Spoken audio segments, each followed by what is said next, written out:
이틀째 자맹을 이어가던 국민의힘 김기현 대표가 더 이상 자신의 거취 문제로 당이 분열돼선 안 된다며 당 대표직 사퇴를 선언했습니다. 사퇴 발표에 앞서서는 이준석 전 대표와도 만난 것으로 알려졌습니다.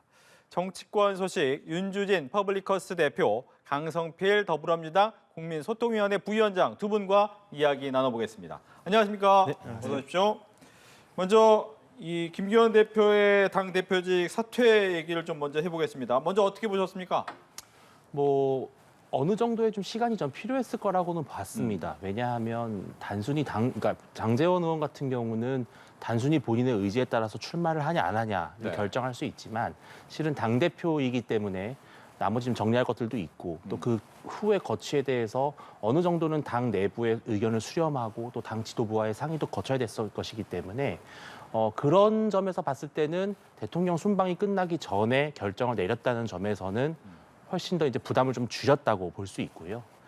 다만 이제 김기현 대표가 물러나면 다음에 어떻게 당 지도부를 꾸리고 체제가 이어갈 것인가에 대해서는 여전히 이제 오리무중이기 때문에 그런 숙제는 좀 남아 있다 이렇게 볼 수 있을 것 같습니다. 알겠습니다. 당 대표직 사퇴 어떻게 보셨는지요? 물론 정치인으로서 가지고 있는 것을 내려놨다는 데 있어서는 일단 박수를 보내야 될 것 같습니다. 다만 아쉬운 점과 의문점이 남는 게 있는데요. 당 대표직은 사퇴를 했으나 울산에 출마를 하느냐 안 하느냐에 대한 지역구 문제는 언급을 하지 않았거든요. 근데 사실 지금 김기현 대표의 사퇴에 대해서는 시간이 문제인 거지 사실 상수였습니다. 그래서 조금 늦은 감이 있기 때문에 조금 더 큰 감동과 희생을 보여주려면 지역구 불출마도 충분히 할 수 있었을 텐데 그렇게 하지 못한 거에 대해서 조금 아쉬움이 남는다 이렇게 평가하고 싶습니다. 예, 두 분께서 함께 이야기하신 부분이 바로 이제 지역구 출마에 대해서 이야기가 없었다라는 부분인데 그렇다면 과연 지역구에 대한 불출마 가능성은 어떻게 보시는지에 대한 얘기도 들어봐야 될 것 같아요. 저는 개인적으로 김기현 이제 전 대표라고 해야 되겠죠. 네. 김기현 대표가 울산 지역구를 그렇게 쉽게 포기하기는 좀 어려울 수 있다고 보는 것이 이게 무슨 뭐 텃밭이냐 험지냐를 떠나서 일단은 김기현 대표가 다시 원내대표로 화려하게 복귀를 하고 당대표가 될 수 있었던 저력에 뭐가 있었냐면 바로 울산시장 선거 개입 사건이 있었습니다. 울산시장에서 억울하게 물러나게 되고 그 이후에 다시 지역구민의 선택을 받아서 울산에서 정치를 재개한 분이기 때문에 본인의 지역구를 좀 쉽게 버리는 것이 정치적으로 과연 도의에 맞는 것이냐 이런 고민도 좀 있을 것이고요. 또 실은 국민의힘이라고 하는 당 입장에서 소위 말하는 부울경이라고 하는 지역은 아주 그렇게 안정적인 우리가 흔히 말하는 TK 지역과 유사할 정도로 그렇게 지지율이 안정적이진 않습니다. 실제로 울산에서 지금의 민주당 계열의 야당에서 당선이 된 경우도 있었고 부산 같은 경우도 지금 현재 민주당 소속 지역구 의원들이 있으시죠. 그렇죠. 그렇기 때문에 부울경이라고 하는 선거를 이끌어가는 한 축으로서는 김기현 대표의 필요성, 쓰임에 대해서 당에서 조금 더 고민이 필요할 것이다. 저는 그렇게 예상을 합니다. 즉 당대표직은 물러났지만 쓰임새 때문에 고민은 당에서 충분히 할 수 있다라고 하셨어요. 어떻게 예상하십니까? 이 총선에서 역대 결과를 보면 현역들이 얼마만큼 교체가 되느냐 많이 교체한 측이 승리를 했습니다. 물론 바로 직전 선거에서는 거의 비슷비슷했지만요. 그렇죠. 그래서 현역들이 얼마만큼 특히 중진들이 얼마만큼 불출마를 하고 그 자리에 새로운 인물을 영입하면서 이 선거에 활기가 불어넣어지는데요. 그런 면에서 봤을 때 이미 김기현 대표께서는 사선이나 하셨기 때문에 또 본인 입으로도 국회의원에 연연하지 않는다고 하셨거든요. 그렇기 때문에 그 울산이라는 텃밭 물론 국민의힘에서는 그렇게 양지는 아니다라고 하지만 저희 민주당 측에서는 험지 중에 험지거든요. 그렇기 때문에 자리를 비키고 또 울산 지역에서 그렇게 또 선대위원장으로서 역할을 할 수도 있는 건데 그런 면에 있어서는 아직 모든 것을 내려놓지 못했다 이렇게 보여집니다. 그렇다면 이제 김기현 대표가 당 대표직을 내려놓기 전에 이틀 정도 자맹을 했습니다. 그 자맹 또한 여러 가지 고민이 있었을 텐데 이 와중에 만난 사람이 이준석 전 대표예요. 이준석 전 대표가 과연 무슨 얘기를 했을까? 물론 밖으로 나오진 않았지만 어떤 얘기가 좀 나왔을까요? 실은 이제 이 방송이 시작되기 직전에 김기현 대표가 본인의 페이스북을 통해서 이제 그 어떤 내용을 이야기를 나눴는지를 공개를 했습니다. 근데 김기현 대표가 사실은 이준석 대표와 함께 이 파트너로서 같이 대선을 치렀던 원내대표였죠. 네. 그래서 당시에 이제 윤석열 후보와 이준석 대표를 중간에서 가교 역할을 하는 데에서도 상당히 역할을 했던 사람이 바로 김기현 대표입니다.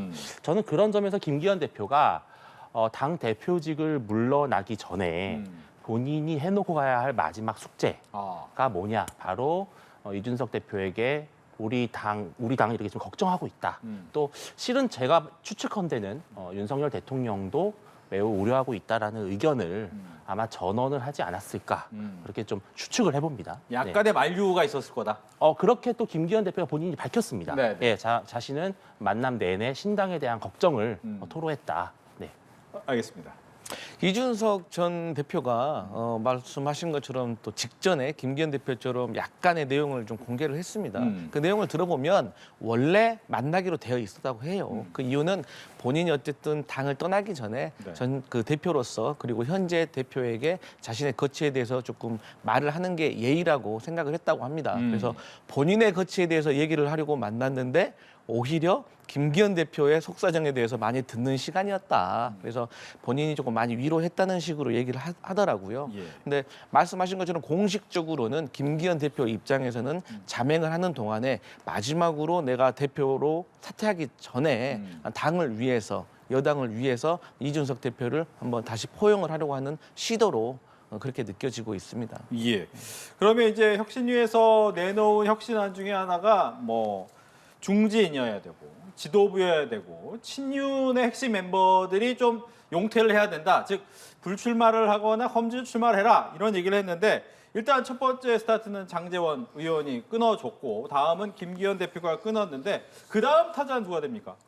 뭐 소위 말하는 이제 언론에서 핵관이라고 네. 지칭하는 분들이 다음에 이제 지목이 될 수밖에 없는 상황으로 이어지겠죠. 근데 이제 이러한 여러 가지 것들이 지금 당 지도부가 사실상 와해되어 있는 상태에서 앞으로 뭐 권한대행 체제로 갈 것이냐 아니면 뭐 조기 선대위, 조기 공관위로 갈 것이냐에 따라서 충분히 논의가 가능할 텐데요. 하지만 실질적으로는 여론상으로 또 언론에서 또 이 보수 정당의 당원이나 지지하는 세력 입장에서는 추가적인 희생, 추가적인 헌신이 있어야만 안심할 수 있다. 그런 여론이 조금 더 거세질 것으로 예상이 됩니다. 네. 네. 그렇다면 아무래도 친윤 쪽이 더 가능성이 높다고 보십니까? 아니면 부울경 쪽입니까? 저는 이번 총선이 네. 윤석열 정부, 윤석열 대통령에 대한 중간 평가의 성격이 제일 강한 총선 아니겠습니까? 그리고 지금 아마도 국민들 또 보수 정당의 승리를 바라는 지지 세력 입장에서는 아무래도 지난 대선과 또 이 정부를 출범시켜서 구성해 나가는 과정에서 핵심적인 역할을 했던 또 어떻게 보면 좀 특혜를 받았던 그런 분들이 자발적으로 물러나서 이 당이 윤석열 정부, 대통령실에 의해서 좌지우지되는 곳은 아니다. 당은 당이고 정부는 정부다라고 하는 인식을 가져야만 그 허락이 될 것이다. 예, 저는 그 정도까지는 갈 수밖에 없을 것이라고 보고 있습니다. 알겠습니다. 다음 희생은 어느 쪽에서 나올 것이냐? 그 다음 희생은 사실 그렇게 큰 영향을 주지 못할 거라고 생각을 합니다. 왜 그렇습니까? 이 총선을 앞두고 앞에서 윤주진 대표께서 말씀하셨지만 네. 인물 구도 이슈 중에서 구도가 가장 중요하거든요. 그래서 이 인물이라는 것은 253개 지역구에 다 각각이 있기 때문에 그 선거구에서는 중요할지 모르지만 전체 선거판을 바꾸기에는 어렵습니다. 근데 구도라는 거는 하루 이틀 사이에 생기는 게 아니거든요. 그런데 지금의 구도는 윤석열 대통령에 대한 아주 안 좋은 여론이 커지고 있는 거기 때문에 지금은 중진들이 불출마를 해서 새로운 얼굴을 영입하는 것도 물론 중요하겠지만 그보다 더 중요한 것은 지금까지 대통령이 쌓아온 부정적인 이미지를 어떻게 상쇄시키고 다시 국민들로 하여금 정부 지원론으로 마음을 바꿀 수 있게 하는 어떤 태도 변화가 저는 관건이라고 생각을 합니다. 예. 이제 김기현 대표가 대표직을 물러나면서 이제 세 가지 아니에요, 원래는? 당 대표를 새로 뽑거나 아니면 뭐 권한 대행 체제로 가거나 아니면 비대위로 간다. 이 세 가지 방안밖에 없는데 일단 시간 관계상 당 대표를 새로 뽑을 것 같지는 않아요. 예. 그럼 나머지 두 개. 지금 권한 대행이냐, 비대위냐 어떻게 생각하십니까? 저는 개인적으로는 봤을 때는 비대위 체제에 조금 더 그 가능성을 두고 있습니다. 네. 왜냐하면은 윤재옥 원내대표도 실은 이제 지역구가 이제 소위 말하는 텃밭, TK 지역구이고요. 그렇죠. 또 김기현 지도부의 일원이었습니다. 엄밀히 말해서. 다만 지금 이 상황에서 원내대표를 다시 뽑는다? 그것 또한 상당히 부담이 있습니다. 또 계파 갈등이 불거질 우려가 있고요. 저는 윤재욱 권한대행 체제로 잠시 가면서 아마도 좀 스타 비대위를 만드는 쪽에 더 무게를 두지 않을까. 또 그리 스타 비대위가 출범하면서 사실상의 공관이나 선대위의 역할까지 좀 겸하면서 비대위를 중심으로 다음 총선을 치르는 쪽으로 구상을 하는 것으로 저는 그렇게 좀 가능성을 보고 있습니다. 그러면 그 비대위가 굉장히 커지는 거네요? 커지는 것도 커지지만 네. 실은 누가 비대위원장이 돼서 어떤 역할을 하느냐, 네. 또 비대위가 어느 정도의 파격적인 혁신과 당의 변화를 가져올 것이냐에 그 성패가 달려 있다고 봐야 되겠죠. 예. 비대위 쪽으로 좀 무게 중심을 얘기를 해주셨는데 어떻게 예상하시는지? 맞습니다. 저도 지금의 현재 국민의힘 입장에서는 네. 비대위 체제로 전환을 하는 것이 합리적이다 그렇게 보고 있습니다. 일단 인물이 바뀌어야 되거든요. 네. 지금 현재 지도부를 보면 김기현 대표나 윤 원내대표 같은 경우도 모두 PK, TK 지역 아니겠습니까? 하지만 지금 선거의 관건은 수도권의 민심을 누가 잡는 거예요. 그리고 중도로서의 얼마만큼 확장성이 있느냐이기 때문에 네. 어떤 새로운 얼굴과 막강한 권한을 가진 비대위원장, 말씀하셨듯이 스타 비대위원장을 어떻게 잘 모셔오느냐가 다음 선거에서 가장 중요한 관건이기 때문에 예. 그런 점에 있어서 초점을 맞춰서 당분간은 윤 원내대표가 권한 대행을 하다가 새로운 분을 좀 제대로 된 분을 모시는 비대위 체제로 전환을 할 것이다 이렇게 분석하고 있습니다. 근데 이 비대위 체제에 간다는 게 보면 이완 혁신위원장 할 때 어느 정도 얘기가 계속 나왔던 부분이에요. 혁신이 조기 종료하고 비대위 갈 거다라고 했는데 이런 또 맞아가는 부분이 있단 말이죠. 그렇게 되면 그때 나왔던 사람들 중에 한 명이 비대위원장을 정말 하는 거냐 아니면 전혀 새로운 인물이 비대위원장을 맡을 것이냐 이 부분은 어떻습니까? 뭐 비대위원장으로 여러 사람들이 지금 거론이 되고 있는데 네. 저는 비대위원장의 대권 후보가 비대위원장을 맡게 되는 것은 여러 가지로 좀 부담이 있을 것 같다는 생각을 좀 합니다. 왜냐하면은 비대위는 기본적으로 총선을 관리하는 체제거든요. 네. 그런데 이 비대위에 특정 대선 주자가 만약에 합류하게 됐을 경우에는 이 비대위의 결정을 두고 또 상당한 이 갈등이 불거질 수가 있습니다. 예. 그렇기 때문에 비대위는 지금 현재 국민의힘에서 들어설 비대위는 그 어느 때보다도 중립과 균형의 사실은 이미지가 중요하기 때문에 물론 인요한 혁신위원장이 조금 더 되게 성공적으로 만약에 마무리가 됐다면 아마 인요한 위원장이 아마 제1순위 비대위원장 후보였을 거라는 데는 저는 의심이 없습니다만 인요한 위원장도 사실 끝마무리가 좀 그렇게 아주 뭐 깔끔하지 않았던 것이 사실이잖아요. 그런 점에서는 조금 더 다른 인물을 찾지 않을까 그렇게 저는 좀 생각을 하고 있습니다. 예. 네. 비대위원장의 누가 될 것인가? 물론 지금 하마평에 오르시는 분들이 있는데 네. 이 정치가 희한하게 하마평에 오르신 분들은 안 되더라고요. 예, 많이 견제를 받아서 그런지 모르겠지만 예. 근데 지금의 비대위원장은 아마도 힘이 막강해질 겁니다. 그리고 원래 김기현 대표가 계속해서 유지를 했었다면 공관위원장도 힘이 세신 분이 왔을 거예요. 하지만 김기현 대표가 사퇴했기 때문에 새로운 비대위원장이 오고 대신에 공관위원장의 힘은 조금 약해질 거라고 생각을 합니다. 왜냐하면 둘 다 새로 오신 분들이 세게 되면 힘겨루기가 될 수 있기 때문에 그래서 아무래도 예전과 같은 김종인 비대위원장 같은 분이 오시면 좋겠지만 네. 그러한 분을 찾기가 쉽진 않을 것이다. 그래서 하지만 그 당내에 두루두루 인맥과 네트워크 그리고 어떤 정치력을 발휘할 수 있는 분을 찾아야 될 텐데 쉬운 숙제는 아닐 것이다. 이렇게 예상합니다. 알겠습니다. 이제 민주당 이야기로 넘어가겠습니다. 민주당 같은 경우에는 처음에는 이제 국민의힘에서 많이 나왔던 신당 얘기가 이번엔 민주당이 훨씬 더 강하게 나오고 있는데 이낙연 전 대표는 이제는 많은 분들이 나오셔서 그러셨어요. 아, 신당까지는 안 가실 거예요라는 얘기를 많이 하셨는데 분위기 아닌 것 같아요. 정치가 생물이라는 게 그렇습니다. 지난주까지만 해도 민주당 내 구성원들이 이낙연 대표가 신당을 창당하지는 않을 거야라고 그렇죠. 많이 예상을 하셨는데 지금 정치의 환경이 신당 창당을 할 수도 있는 가능성을 매우 높게 올려가고 있는 상황입니다. 그런데 이낙연 전 대표 같은 경우는 민주당에서 5선 국회의원을 하시고 광역 단체장을 하셨고 국무총리를 하셨고 당 대표를 역임하셨는데 이러한 분이 나가시면 이건 탈당이 아니라 우리가 분당이라고 얘기를 하지 않습니까? 그렇죠. 그렇기 때문에 이런 분들은 나갈 때 반드시 당원과 국민들의 눈높이에 맞는 공감을 할 수 있는 명분이 있어야 됩니다. 보통의 정치인들은 명분이 떨어져도 실리가 있으면 할 수가 있지만 이렇게 민주당에서 오랜 세월 길러낸 인물이 민주당을 떠날 때는 그에 맞는 명분이 있어야 합니다. 그런데 지금 명분으로서는 어떤 이재명 대표의 도덕성 그리고 비례대표제에 대한 어떤 회기 이런 거에 대해서 조금 명분으로 잡으신 것 같은데 이런 명분이 다 좀 떨어진다라는 게 당내 구성원들의 원망입니다. 그래서 이분께서 뭐 신당을 만드시고 삼지대와 연대를 할 수가 있다고 말씀을 하시는데 네.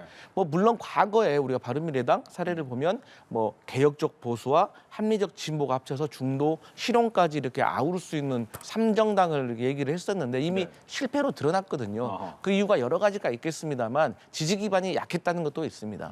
그래서 이낙연 그 전 대표께서 더 신당에 대한 마음을 굳히기 전에 네. 저는 이재명 대표와 지도부가 만류해서 잡아야 된다 이런 말씀 드리겠습니다. 예. 이낙연 전 대표의 신당은 당 내부적으로 약간 명분이 약하다라고 얘기를 하셨어요. 이 부분 얘기 듣겠습니다. 이낙연 대표가 계속 이제 판돈을 올리고 있는 겁니다. 예, 그래서 이제 예. 크리스마스에 딱 선물을 줄까 어. 말까 이런 고민을 하고 있겠죠. 이낙연 대표는 지금 계속해서 러브콜을 보내고 있다고 저는 보고 있습니다. 네. 여전히. 다만 최악의 경우가 있을 수 있기 때문에 신당 창당을 완전히 배제할 수는 없는 거죠. 정치에서 어떠한 경우에도 0%도 없고 100%도 없는 거니까요. 네.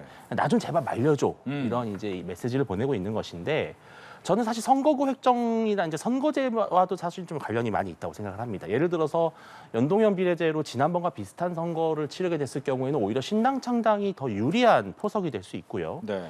반면에 이제 병리평으로 다시 회귀했을 경우에 이낙연 전 대표의 신당 계획은 상당히 어려워질 겁니다. 어려워지고 만약에 신당을 창당해서 지역구 분열 사태를 일으켜서 민주당 후보가 아슬아슬하게 탈락하는 결과를 가져오게 되면 네. 소위 말하는 개딸들의 이낙연 대표에 대한 공격은 훨씬 더 집요해질 겁니다. 그렇기 때문에 이낙연 대표의 신당 창당은 쉽지 않은 문제고요. 설사 신당을 창당하게 됐을 경우에도 얼마든지 4월 총선까지는 새로운 모습의 합당도 가능하기 때문에 계속해서 지금 이낙연 대표는 이재명 대표에게 같이 당을 이끌어가자라고 하는 메시지를 보내고 있는 것입니다. 예. 만류해달라라고 얘기를 하고 있는데 이낙연 전 대표를 이재명 대표가 만나겠다는 얘기는 아직 안 했어요. 만날 가능성은 좀 보이긴 하는데 만나서 어떻게 하면 함께 할 수 있습니까? 뭐 물론 이 이재명 대표 입장에서는 네. 그 이낙연 대표가 많이 원망스러울 겁니다. 지금 본인께서는 나름대로 이렇게 손을 내밀었고 대선 과정에서도 사실 아쉬움이 있었을 건데 이낙연 대표께서 또 신당까지 만든다고 하니 안 그래도 지금 당내가 지금 본인의 사법 리스크로 인해서 어수선한데 예. 이낙연 대표가 도와주지는 못할 망정 그 원칙과 상식 의원들과 힘을 합해서 본인을 힘들게 하니 얼마나 밉겠습니까? 하지만 정치인이 정치가가 되려면 네. 포용을 할 수가 있어야 되거든요. 근데 당내에서도 이상민 의원이 탈당을 하겠다고 이미 경고를 했음에도 불구하고 이상민 의원에게 손을 내밀지 않았어요. 어허. 거기에 있어서 당내 구성원도 조금 아쉽다라는 비판이 있거든요. 마찬가지로 이재명 대표가 좀 더 큰 정치인이 되고 네. 총선에서 승리를 하기 위해서는 이낙연 대표가 영향력이 있든지 없든지 간에 창당을 하든지 안 하든지 간에 지금의 이런 태도를 보이는 거는 결코 민주당에게 좋지 않거든요. 예. 그래서 어떠한 방법이 됐든 진심을 담아서 손을 내밀어야 된다. 이런 말씀 드리겠습니다. 앞서서도 이제 함께 했으면 좋겠다라는 것을 보여주고 있다라고 했는데 결과적으로 그건 공천에서 어느 정도 힘을 쓸 수 있느냐 이거 아니겠습니까? 그렇습니다. 왜냐하면은 이재명 대표도 그렇고 이낙연 전 대표도 그렇고 결국 꿈은 하나 아니겠습니까? 다음 대선 출마인데요. 대선을 출마하고자 하는 사람 입장에서는 당내 기반이라고 하는 것은 너무나 중요한 요소이고 그것이 결국은 국회의원 선거를 통해서 구현이 돼야 되는데 뭐 주변에 있는 소위 말하는 이낙연계 또 이재명계를 서로 챙겨주지 못했을 경우에 그 후폭풍이 너무 심하기 때문에 네. 이낙연 대표는 계속해서 그런 점을 좀 아쉬움을 어필하고 있다고 봐야 되겠죠. 예. 불출마 얘기도 좀 해보겠습니다. 불출마 선언이 민주당에서 현역 의원 6명이 됐는데 네. 보면 다 거의 초선 맞습니다. 의원이기 때문에 장제원 의원 얘기 많이 한다고 하더라고요. 왜 우리는 중진이 없느냐, 핵심 인물이 없느냐. 이 부분에 대해서 어떻게 봐야 됩니까? 지금 뭐 국민의힘의 상황과 민주당의 상황은 조금 다릅니다. 지금 민주당의 같은 경우는 안정적으로 지금 그래도 당내 상황이 운영이 되고 있기 때문에 나중에 공관위가 나와서 지금 총선 기획단 상황 아니겠습니까? 그렇죠. 그래서 공관위가 이루어지면 그에 따라서 어떤 불출마가 이루어지고 아하. 또 당내 어떤 당무 감사라든지 현역 평가에 대해서 그것을 수긍하는 것도 일종의 불출마거든요. 그리고 지금 우리 당내에서 불출마의 요구를 많이 받고 있는 것은 운동권 세대들 아니겠습니까? 그렇죠. 네. 그래서 운동권 세대들에게도 저는 시간을 줘야 된다고 생각을 합니다. 지금 우리 국민의힘을 보면 장제원 의원도 그렇지 않습니까? 나 원래 불출마하려고 했어. 그런데 혁신위에서 우리 당에 대해서 잘 알지도 못하는 사람이 와서 나에게 자꾸 그만두라고 하니 나 기분 나빠서 나 지금까지 안 한 거야. 나 원래 하려고 했어. 그래서 끝났으니까 나 이제 하는 거야. 이렇게 하지 않습니까? 그리고 또 김기현 대표 사퇴를 두고도 의원들 간의 텔레방이라든지 메신저 방에서 막 사퇴를 요구하는데 또 일각에서는 네. 아니 당대표에 대해서 사퇴할 수 있는 시간을 기다려줘야 된다라는 비판이 있었거든요. 마찬가지로 국회의원이면 선출직입니다. 선출직도 자기 나름대로 정치 인생이 달려있는 거기 때문에 어떤 불출마의 어떤 요구를 급하게 세게 하는 것보다는 분위기를 설설설 만들어가는 것이 저는 좋다고 생각을 합니다. 네, 시간이 지나면 어느 정도 나타날 것이다. 네. 그 부분은 어떻게 보시는지요? 물론 민주당과 국민의힘은 조금 분위기의 차이, 문화의 차이가 좀 있긴 합니다. 이제 국민의힘 같은 경우는 주로 초선이 들고 일어나서 중진에 물러나라고 하는 경우가 되게 많았고요. 네. 민주당은 좀 상당히 질서 있는 퇴진이 많았습니다. 그게 이제 양당의 차이라고 할 수 있다면 차이겠고요. 다만 지금 민주당은 정권 심판론에 기대면, 정부 견제론에만 기대면 총선을 무난하게 이길 수 있을 것이라고 하는 아주 그 막연한 기대감이 퍼져 있는 것 같습니다. 그렇기 때문에 굳이 상징성 있는 희생, 상징성 있는 불출마를 보여주지 않아도 된다는 일종의 좀 안일한 분위기가 이제 형성이 돼 있는 것 같고요. 이것이 오히려 민주당이 총선 직전에 갔을 때 다급해지는 그런 요인으로 전 작용할 가능성도 있다, 그렇게 보고 있습니다. 예. 마지막으로 이제 송영길 전 대표에 대한 구속영장 청구입니다. 이 부분이 이제 선거 총선을 앞두고 마지막 또 리스크가 되지 않을까라는 부분인데 이 부분에 대한 입장까지 듣겠습니다. 먼저 민주당 얘기부터 하시죠. 네, 지금 송영길 전 대표에 대해서 구속영장이 청구됐지 않습니까? 네.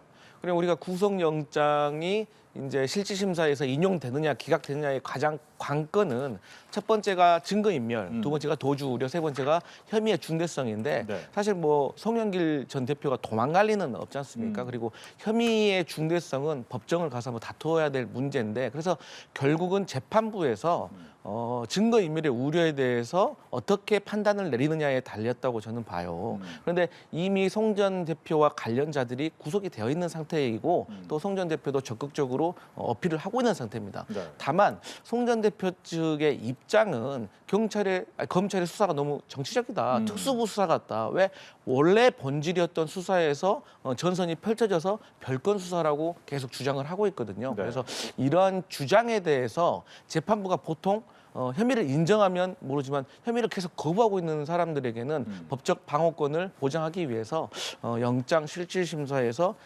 기각을 하는 경우가 있다고 합니다. 그래서 한번 지켜봐야 될 문제지만 하여튼 재판부가 제대로 잘 현명하게 판단할 거라 믿고 있습니다. 예. 네, 진술과 정황이 너무나 명확한 사건이라 실은 저는 구속이 될 가능성이 좀 높다고 보는데 만약 송영길 전 대표의 혐의가 제대로 소명이 되지 않아서 구속이 만약에 되지 않았을 경우에는 이른바 한동훈 법무부 검찰의 타격이 불가피할 것으로 보이고요.